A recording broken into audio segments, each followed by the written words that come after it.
So మీరు Bhogapuram airport ప్రస్తావన చేశారు. భోగాపురంలో ఏం జరిగింది? 2014-19లో చంద్రబాబు నాయుడు గారు ముఖ్యమంత్రిగా ఉన్నప్పుడు 2015 మే 16న స్టేట్ గవర్నమెంట్ ఒక డెసిషన్ తీసుకొని భోగాపురంలో ఎయిర్పోర్ట్ పెట్టాలని అప్రూవల్ అయింది క్యాబినెట్. తర్వాత 2016లో సెంట్రల్ గవర్నమెంట్ అప్రూవల్ ఇచ్చింది ఏప్రిల్ 12న.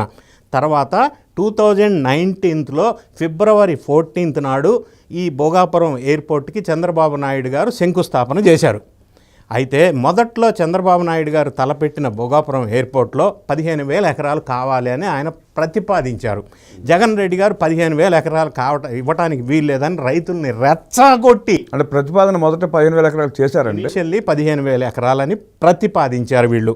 అయితే వీళ్ళు లొల్లి పెట్టి రైతుల్ని రెచ్చగొట్టి ఎప్పుడైతే అంటే ఇబ్బందికరమైన పరిస్థితి సృష్టించారో, సరే చంద్రబాబు నాయుడు గారు 2019 ఫిబ్రవరి 14న శంకుస్థాపన చేసినప్పుడు 2,703 ఏకర్స్ జిఎంఆర్ వాళ్ళకి కాంట్రాక్ట్ ఇచ్చి పిపిపి మోడల్లో, అది కూడా నేను అండర్లైన్ చేసి చెప్తున్నా, పబ్లిక్ ప్రైవేట్ పార్ట్నర్షిప్ మోడల్లో అది శంకుస్థాపన చేశారు.